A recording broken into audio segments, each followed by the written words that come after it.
le debía unos postcréditos al mejor cortometraje de animación de 2023 y aquí va. Hola a las personas. Pues To Bird or Not to Bird no solamente ganó el premio a mejor cortometraje de animación en los Goya 2024, también estuvo en Cannes y ganó bastantes premios a lo largo del año 2023. Creo que era justo también dedicarle un programa a este pedazo de corto, dirigido y escrito por Martín Romero y producido por Único, la productora que creo que es la tercera vez consecutiva que recogen un Goya. El año pasado fue por Unicorn Wars y bueno, pues están haciendo una animación fantástica. Por otro lado, Martín Romero, su director, tampoco es la primera vez que se embarca en hacer un cortometraje de animación, porque ya lo hizo en 2017 con el cortometraje La Noche, un cortometraje con una animación, un aspecto visual quizá algo más sencillo que el de To Bird or Not to Bird, una historia entre un hombre lobo y una luna que se enamoran y con una historia bastante más compleja de lo que luego la animación en sí, el dibujo, por así decirlo,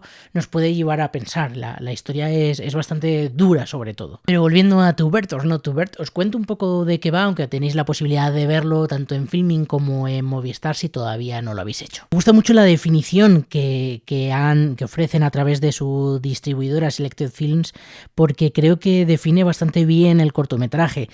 Dicen To Bird or Not to Bird, esa es la cuestión, una mirada crítica y caleidoscópica del mundo actual contada a través de las tragicómicas y esperpénticas vivencias de unos pájaros. Y es probable que por la sinopsis no nos quede del todo claro de qué va, pero es que realmente tampoco estamos ante una historia al uso, no es una historia en la que un personaje tenga que resolver un conflicto, es más bien un retrato de una sociedad, en este caso compuesta por pájaros, no por pájaros antropomórficos, son pájaros normales. Hay una paloma, hay un cuco que en realidad es un pájaro de un reloj de cuco, hay un pájaro carpintero, hay un ganso, hay distintas aves reconocibles con las características de esas aves y que por vivir en un mundo en el que los hombres, en el que los humanos metemos la mano más de lo que debiéramos, estas aves están viendo cómo sus vidas están cambiando, ellos están adoptando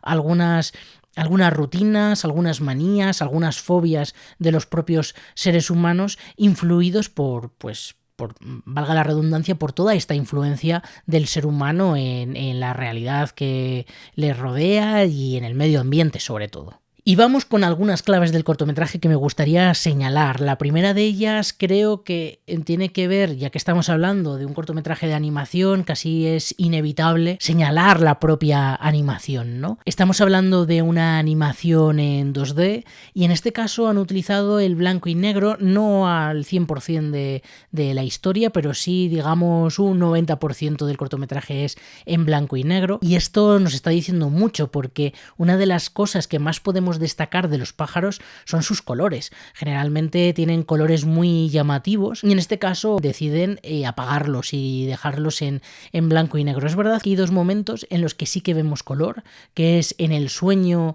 que vive el reloj de cuco, o el pájaro del reloj de cuco, mejor dicho, y otro momento en el que vemos como los glóbulos rojos de una paloma que recuerda a Érase una vez la vida, y ahí sí que vemos un color rojo.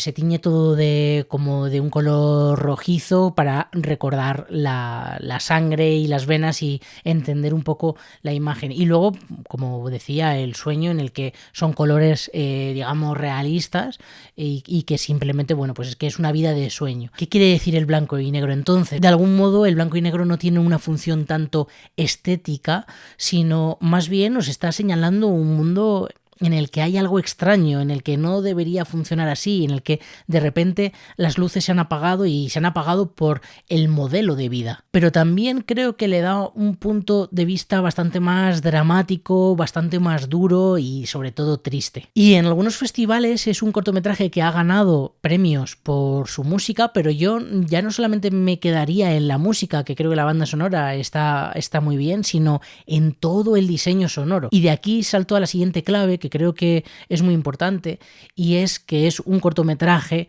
mudo, que tiene mucho que ver también con esto del diseño sonoro, ya que no nos podemos apoyar en el diálogo, pues nos apoyamos en los sonidos y en toda esa banda sonora, ya no desde la música, sino de todos y cada uno de los sonidos. Y claro, tiene mucho sentido que sea un cortometraje mudo. En el fondo estamos hablando de pájaros. Los pájaros no hablan. Por tanto, tiene sentido que no existan diálogos. Pero creo que, bueno, ya también lo hemos comentado en algunos otros cortometrajes de animación. La animación es habitual que tienda, sobre todo los cortometrajes, a no utilizar diálogos, en parte porque seguramente es más sencillo a nivel técnico, pero por otro porque tienen tanto poder a la hora de crear sus imágenes, no tienen las limitaciones de la acción real en la que un actor real tiene que hacer X cosas. En este caso podemos crear de cero y podemos hacer que si un personaje se tiene que dividir en dos, se pueda dividir en dos porque la animación lo permite. Y esto es tan poderoso que al final se consigue que se pueda contar una historia solamente con las imágenes. No es necesario el diálogo ni la voz. Y para mí siempre creo que es la gran lección de este tipo de cortometrajes, el cómo contar una historia solo con las imágenes, solo con lo que vemos en pantalla, sin la necesidad del diálogo. Me parece que es algo súper interesante. Y luego ya no solamente eso, sino que además las imágenes, sobre todo en este cortometraje, bueno, en muchos otros, ¿no? Pero en este cortometraje tienen cierta habilidad para construir poesía a través de las imágenes. Y muchas veces se utiliza el diálogo para crear el subtexto. Al final el subtexto es lo que realmente quieren decir los personajes cuando están diciendo algo, ¿no? Y muchas veces una línea de diálogo, si la escuchamos y nos la tomamos al pie de la letra, no tiene nada que ver con lo que realmente el personaje quiere decir. Pero ¿qué pasa cuando una historia es muda? Cuando una historia no tiene ese diálogo para crear el subtexto. Bueno, pues que el subtexto se puede crear a través de la imagen. Y creo que aquí se consigue, aquí se está creando un subtexto en el que vemos cómo las aves están realmente sufriendo y están viviendo una realidad que no les debería tocar, que hay detrás además una construcción que haces tú como espectador en el que te das cuenta de que todo lo que está ocurriendo es bastante duro para esos pájaros que no tienen ninguna culpa de lo que hagamos nosotros como humanos, que creo que bueno, pues que es poesía pura, es subtexto puro todo lo que se está construyendo por imagen. Y luego algo que me gusta mucho y que también lo veo bastante en los cortometrajes de animación es el construir historias conceptuales, el hacer casi un cine conceptual.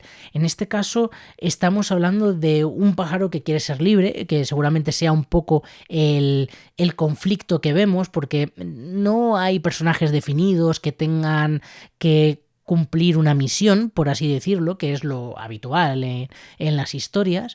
Y sí, tenemos este pájaro que es un reloj de cuco, que cada vez que sale y da la hora ve la realidad e imagina lo que podría ser, ¿no? Y lo que podría vivir. Y es verdad que está esa parte, pero creo que el concepto y todo lo que hay detrás del cortometraje es otra cosa, ¿no? Es un concepto que tiene que ver con cómo los seres humanos estamos casi destruyéndolo todo. Es un poco quizá tremendista lo que estoy diciendo, ¿no? Pero sí que se está hablando de cómo el medio ambiente tiene que luchar contra el modelo socioeconómico que hemos construido nosotros, que es algo puramente cultural, que es una construcción social, que no es algo real y que sin embargo nos hemos metido en una vorágine vital de la que es muy difícil salir y a la que arrastramos todo lo que hay a nuestro paso, ¿no? Todo lo que está cerca de nosotros la arrastramos a esta vorágine